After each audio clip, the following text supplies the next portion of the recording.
필요하다고 생각합니다. 그렇죠. 똑같은 얘기 같은데 타이밍이죠. 네. 또 그 경제관계 장관에서도 말씀하셨더라고요. 추경은 타이밍이 매우 중요하다라고. 그렇습니다. 가장 중요한 게 타이밍입니다. 이제 이 타이밍 관련해서 좀 말씀 좀 드리겠습니다. 작년 말부터 올해까지 지금까지 경기 둔화 신호는 계속적으로 보셨을 거라고 저는 봅니다. 맞죠? 네, 그렇습니다. 그러면 그럼에도 불구하고 추경을 빨리 추진하지 않고 지금 4월까지 이렇게 있다가 기다렸던 이유가 뭡니까?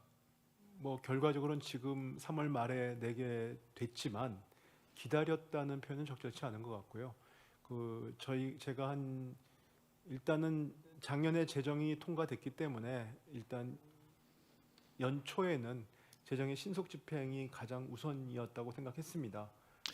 그렇게 하면서 그 효과를 보면서 그 논의를 하는 게 맞다고 생각했고요. 그래서 한 2월 중순부터는 제가 국정협의회를 통해 가지고 추경을 국회에서 같이 논의를 하자고 제안을 했었습니다. 그 부분도 제가 또 말씀드릴 텐데 신속 집행을 약속을 하셨어요. 저는 그 말을 믿고 국민들도 믿었다고 봅니다. 실제로 2025 예산이 이제 집행되니 신속하게 집행을 해야 되겠다는 그 말을 아마 국민들이 많이 믿었을 거라고 봅니다. 하지만 실제 재정 집행률은 어떤지 아시죠? 그 작년 수준은 했습니다. 41.7%. 우선 PT 한번 열어주세요. 재정 집행을 가속화하겠다는 정부의 발표와는 다르게 실적은 오히려 부진했습니다. 올해 1월 집행률의 올해 1월입니다. 7.8%, 작년에 8.9%, 재작년에 8.3%였습니다. 이걸 보시고 이 얘기를 하신 거예요. 2월 달 보시죠. 2월 달에 21%, 작년에 25%입니다. 3월 달에 되어서야 겨우 작년 수준으로 맞춰집니다. 이에 대해서 본인이 말씀하신 거에 대해서 어떤 책임감을 느끼지 못하십니까? 뭐 2월 달에 좀 집행이 여기 한 부분이 있는데 사실은 2월 달까지 아마 저 숫자가 제가 더 세부적으로 봐야 되겠지만은 그 날짜 수가 좀 차이가 있을 텐데 네, 적어도 2월 달까지는 좀 저희가 집행이 저희 계획보다 못 되는 것 같아서 3월 달에 아주 집중적으로 노력을 해서요. 그러니까 3월 달에 맞췄습니다. 집중적으로 아주 노력을 해가지고 그제서야 작년하고 똑같은 수치를 맞춘 겁니다. 경제 작년이 회복을 위해서 역대 가장 신설집을 많이 한 해였습니다. 물론 그렇죠. 네. 네. 그리고 근데 그 부총님께서 말씀하신 경제 회복을 위해서 가용할 수 있는 모든 수단을 활용해서 재정 집행을 가속화시키겠다. 그렇게 호언장담을 하셨기 때문에 제가 말씀드리는 거예요. 그러면 1월 달, 2월 달에 이렇게 집행률이 떨어지는데 이걸 알고 계셨으면 추경을 빨리 편성하는 게 맞지 않았을까요? 근데 왜 추경을 그 국정협의체에서 맡기겠다라고 말씀하셨는데 의원님, 2월 이게 달, 맞나요? 네, 2월 달 집행률은 저게 날짜가 3일이 부족하기 때문에 저걸 그대로 우리가 볼 수는 아니 없는 그 거고요. 해봤자 얼마 차이도 안 나는 거 아니, 가지고 많이 나죠. 말씀하시지 마시고 30일, 25일 중에 결론적으로 제가 말씀드리고 싶은 건 24년과의 비교입니다. 결론적으로 집행을 이렇게 빨리 하겠다고 하셨지만 결과적 성과가 안 나온 거예요. 그래서 제가 그래서 2월 추경이 중순부터, 필요하다고 얘기하는 거잖아요. 2월 들어서는 2월 중순부터는 제가 국정협의회나 이런 데서 그 국회에서 논의해 주십사고 강하게 요청을 여러 번 했습니다. 그러니까 저는 그 말들을 어제 들었는데 좀 놀랐어요. 정부가 편성을 해야지 국회에서 논의할 거 아닙니까? 국정협의체에서 편성을 합니까? 논의를 시작해달라고요? 아니죠. 기본 원칙을 정해야 아니죠. 거기에 따라 제가 기본 편성을- 원칙이 안 정해지면 추경 편성 못 합니까? 그 기본 원칙을 아니죠. 정해야- 아니죠. 제 얘기는 물론 편성할 수 있습니다. 그렇지만 기본 원칙을 정해 주셔야 빨리 이게 국회 통과가 되지 않겠습니까? 그거는 부총리께서 어쩌면 오히려 그 2025년 1사분기 때, 1분기 때 추경을 안 하려는 의도 아니었습니까? 이게 왜 그러냐면 더불어민주당이 야당이 추경을 해야 된다 해서 반대한 거 아닌가라는 그런 생각이 들어서 그렇습니다. 아마 의원님은 뭐 그렇게 말씀을 하실 수 있는데 쭉 그동안에 했던 발언을 보시면은 제가 제일 적극적으로 얘기를 했습니다. 적극적으로 하셨으면 편성을 하셨어야죠. 아니, 원칙을 갖고 편성을 해야 되는데 일단은 뭐 국회에 두 당에서 저희가 원칙에 대해서 그 국정협의회에서 원칙을 협의를 해야 그 원칙에 따라서 저게 편성하는 게 더 효과적이지 않겠습니까? 저는 물론 효과를 따지자면 그게 맞죠. 하지만 정부가 그 책임을 저는 방기했다고 보는 거예요.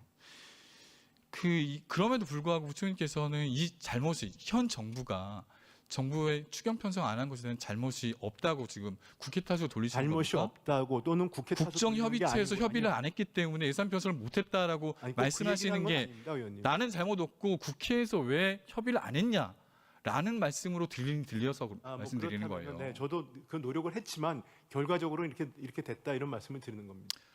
참 유감스럽게도 더불어민주당 야당에서 추경을 주장했기 때문에 안 한 거 아닌가라는 강한 의구심을 갖고 있습니다. 물론 그게 아니라고 말씀하시겠지만 저희로서는 그렇게 받을 수밖에 없다는 점 말씀드리고요. 어쩌면 이와 더불어서 부총리께서의 그런 독단과 아집 때문에 국민 경제가 이렇게 망가지고 있는데 추경 편성이 이렇게 늦어진 거 아닌가, 타이밍을 이렇게 놓친 거 아닌가, 골든 타임을 놓친 거 아닌가라는 생각이 듭니다.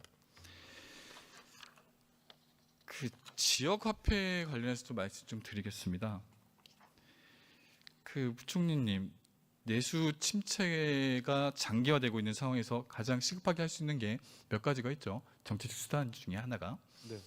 저는 온누리 상품권도 충분히 효과가 있다고 생각합니다. 이와 더불어서 지역 화폐도 저는 충분히 효과가 있다고 생각합니다.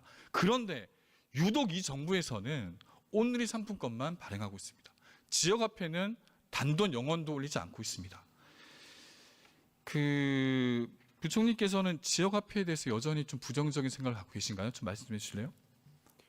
지역 화폐에 대해서 부정적인 건 아니고요. 지역 화폐에 대해서 국비를 지원하는 부분에 대해서는 좀 여러 가지 고려가 필요하다 이런. 왜 그러죠? 왜 어떤 고려가 필요한 거죠? 일단은 지역 화폐라는 것이 이제 일단 지자체 사무라고 저희는 생각을 하고 있고요. 지자체 사무라고 그렇게 말씀하신 거 보고 제가 준비했는데 네. 지자체 자치권 자체가 헌법에서 규정하기 때문에 법률로 제정하면 법률로서 충분히 따를 수 있는 겁니다. 이건 아시잖아요. 네, 그러니까 이제 제 생각을 물어보시니까요. 네. 말씀을 드린 겁니다. 그리고 국가 전체적으로 봤을 때 소비 진작 효과에 대해서는 여러 가지 의견이 있다. 그리고 지자체 간의 형평의 문제도 있다. 뭐 이런 여러 가지 주장들이 있습니다. 부총리 혹시 지역 화폐 써보셨나요? 지역 화폐를 써보지 못했습니다. 한 번도 안 써보셨어요? 네, 써보진 않았습니다. 아니 지지난 정부에서도 지역 화폐 쓰라고 국가적으로 장려를 했는데 그때 아마 공무원들은 다 받은 걸로 알고 있는데 지역 화폐로. 전 별로 기억이 없죠. 지난 정부에는 민간이 있었는데요. 저 개인적으로 아마 집에서 썼겠죠. 근데 저는 국가에서 그렇게 장려를 했는데도 네, 안 저 했습니까? 집에서 썼을 텐데 제가 직접 그러면 부총리께서는 지역 화폐를 안 써보셔서 그런 겁니다. 예를 들면 제가 울산에 있을 때 울산페이라는 게 있습니다. 울산페이를 쓰게 되면 할인 혜택을 받아요. 그때 10%였습니다. 점점 예산이 깎여가지고 5% 되고 나중에는 2%까지 줄었습니다. 5%까지 줄었습니다. 그때 보면 할인 혜택을 받기 때문에 제 실질 소득이 높아집니다. 그러면 추가로 소비할 수 있는 여력이 생겨요. 이게 뭐냐면 할인 혜택이 생기기 때문에 자연스럽게 소비 증가로 연결이 됩니다. 그런 심리는 혹시 이게 제 개인적 심리가 아니고 서울연구원에서 발표한 실질적인 근거를 가지고 말씀드리는 거예요.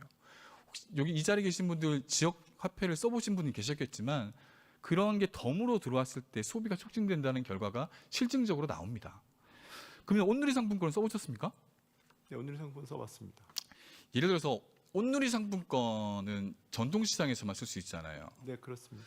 근데 치킨을 먹으러 간다고 했을 때 온누리 상품권과 지역 화폐가 있으면 시장 쪽에 있는 치킨집은 온누리 상품권도 쓸 수 있습니다. 하지만 시장 밖에 있는 전통시장이 아닌 곳은 치킨집은 지역 화폐밖에 못 써요. 지역 경제가 활성화되기 위해서는 온누리 상품권이 분명히 전통시장 활성화라는 측면에서 장점으로 활용이 됩니다. 반면에 지역 경제 선순환 구조, 내수의 선순환 구조를 가지려면 지역 화폐가 충분한 기능을 합니다. 이거 어떻게 생각하세요? 그 한 말씀 드리겠습니다. 네. 말씀하신 대로 온누리 상품권이든 지역 상품권이든 할인 혜택을 주면 할인 정도는 저한테 소득이 증가, 구매력을 올려줍니다. 그러니까 소비를 촉진할 수 있는 가능성은 그 양쪽에 있는 것인데 효과를 우리가 놓고 봤을 때 온누리 상품권 같은 경우에는 전통시장을만 쓸 수 있잖아요. 네. 그러니까 목적 자체가 전통시장이나 영세 소상공인들을 지원하겠다 그러면 온누리 상품이 맞는 것이고, 그다음에 그 지역에 말씀하신 대로 그 지역에 고루고루 활성화를 하겠다면 지역화폐가 맞는데, 문제가 뭐냐 하면은 그 지역, 그러니까 지역의 뭐 지자체장이나 지역에 계신 의원님들은 그 지역 자체의 어떤 활성화되는 것처럼 보이시겠지만, 그걸 모든 지역이 쓴다든지 지역 중에서 만약에 조금 더 재정 자립도가 있는 데서 지역 그러니까 지금 부총님 잘 모르고 계신 거예요. 그렇다면 이게 전체적으로 우리가 국가 국비 지원이 확대된 효과가 크지 않아요. 제가 그럼 여쭤볼게요. 이거 행안부 내부 지침으로 일반 자치단체, 인구 감소 지역, 보통교섭 불교부 단체 이게 세 개로 나눠지는데 어떻게 지불하는지 아세요? 국비가 얼마큼 지원되는지 아십니까? 다 나눠져 있어요. 이미 네. 이 방금 말씀하신 게 지역 간의 불균등을 말씀하시는데 전혀 이미 행안부에서 내부 지침으로 만들어져 있는 부분을 말씀하신 거예요. 이미 행안부가 잘하고 있습니다. 행안부에서 이렇게 차등은 주고 있지만 원칙적으로 그렇다는 말씀을 드립니다. 그러니까 원칙적으로 지금 방금 말씀하신 게 지역 간 불균등을 말씀하셔서 제가 말씀드린 거고요. 네네. 그런데도 지역화폐의 효능이나 효과에 대해서 알고 계시면서 그런데 왜 이거는 빵원입니까? 그러니까 제 얘기는 지자체에서 그 지역에서 지역을 활성화하려면 지역 사랑 상품권을 갖다가 발행하시는 게 맞단 말씀입니다. 근데 아니 국가 저는 전체적으로 봤을 때 이게 이게 소비 진짜 또 계속 같은 얘기인데 네. 온누리 상품권도 그렇고 지역화폐도 그렇고 지역 경제를 살리고 내수 경제를 살리고 그 소상공인들한테 혜택을 주기 위해서는 두 개 다 필요한 겁니다. 이거는 상호 대체제가 아닙니다. 상호 보완제입니다. 저는 그렇게 생각하셔야 된다고 그러니까 봐요. 온누리 상품권은 지역 관계없이 전국적으로 전통시장을 지원하는 거니까. 가맹점에 그렇게 얼마 없잖아요. 실제로 그래서 내수 경기가 돌지는 않는다고요. 작년 연말까지 내수 경기를 위해서보다는 1조 원. 전통시장을 지원하는 효과가 더 큰 겁니다, 의원님. 아니 그거는 부총님 생각이세요. 실제로 서울연구원이나 부산연구원이나 다 같이 지역화폐가 더 효과가 있다는 거 얘기를 하고 있습니다. 제가 그 연구원에서 나온 것도 좀 봤는데요. 저도 봤습니다. 네, 그러니까 그게 국가 전체적으로 이게 효과가 있느냐, 예를 들어서 소비 대체 효과, 지역을 다른 걸 다 대체하는 효과가 있느냐는 거는 여러 가지 이론이 있는 것 같습니다. 여러 가지 이론이 있는데 왜 이 효과는 인정하지 않으십니까? 온누리 상품권을 인정하고 지역화폐를 인정 안 하는 지금의 윤석열 정권, 아니 최상목 부총리의 그 말이 저는 믿기지가 않는 거예요. 오히려 이것도 지역화폐도 더불어민주당이 야당이 주장해서 받지 못하는 거 아닌가라는 강한 의구심을 갖고 있습니다. 오로지 민주당이 야당이 주장하면 안 된다라는 것 때문에 지역화폐도 받고 있지 않은 거 아닌가. 이것 때문에 이 이분적으로 나는 것 때문에 국민들이 고통받고 피해받고 있다는 생각 해주십시오. 뭐가 필요한 건지 반대를 위한 게 아니고 실제로 국민들에게 필요한 게 민생이 어떤 건지 그리고 소비자에게 뭐가 필요한 건지를 고민해 주십시오. 네, 알겠습니다. 근데 그런 의도는 아닙니다만 알겠습니다. 네.